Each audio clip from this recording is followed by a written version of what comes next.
Hello, this video will give you information regarding how to schedule your exams in AIM. If possible, please follow along and make any necessary notes on the handout titled How to Schedule Exams with an Alternative Location, which was given to you in your intake meeting.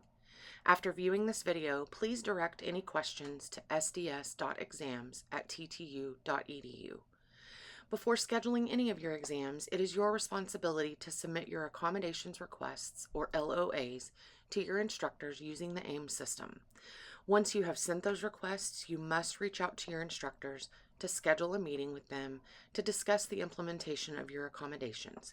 If you do not meet with your instructors, they are not obligated to provide your accommodations. When meeting with your instructors to discuss your LOAs, please visit with them about how they will provide your testing accommodations. If they prefer that you take your exams in an alternate location, such as academic testing services, then they will need to complete their alternative testing agreement in AIM before you can schedule your exams. Ask the instructor if they have completed the alternative testing agreement so that you can schedule your exams in a timely manner. After all, exam requests should be made at least a week before the exam. Starting on page 1, the first step to scheduling your exams is to log in to AIM using your E-Rater credentials. AIM is the system that you use to submit your LOAs to your instructors and can be found on the SDS website, which is www.depts.ttu.edu/SDS. Once there, under Quick Links, you'll click on Request LOAs and Manage Accommodations. Once you've logged in, you'll see your dashboard. Click on Alternative Testing under Accommodations. Moving on to page 2, next, you will see a screen that will allow you to select which classes you need to schedule exams for. There will be a drop-down box in which your classes will be listed. Select the class that you need to schedule for.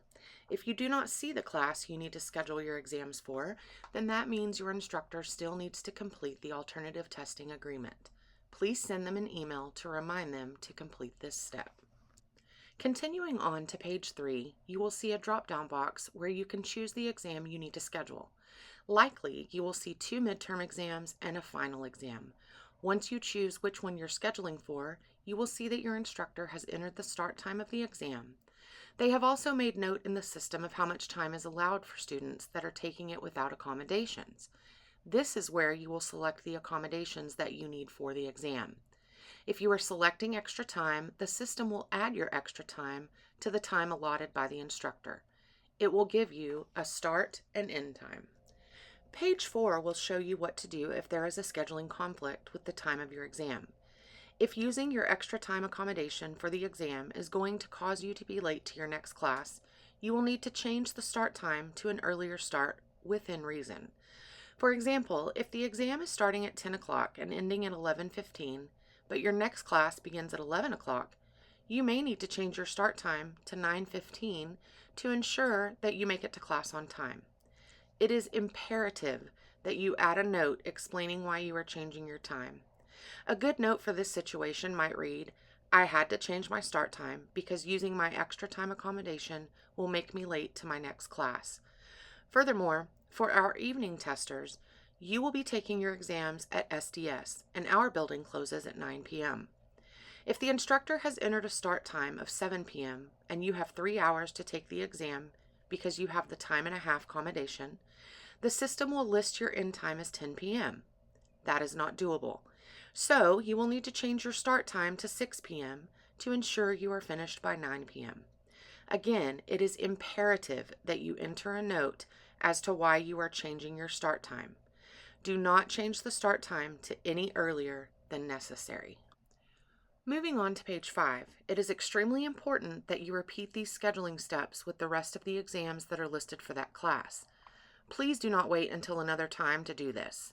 Go ahead and get them all scheduled so that we will know that you need to test with us.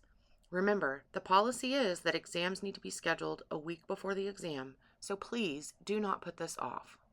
As you will see on page 6, you will now repeat these steps for your other classes.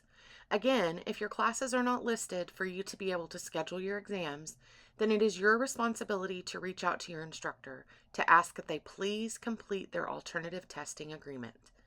Page 6 also shows you an example of what your AIM testing dashboard will look like once exams are scheduled. You will be able to see the exam date and time along with the location of where you will need to go for the exam. Please pay close attention to the start time because if you are late, you will likely not get that time back. If you have any trouble with this or you need help with what to say to your instructors, please reach out to us at sds.exams@ttu.edu or give us a call at 806-742-2405.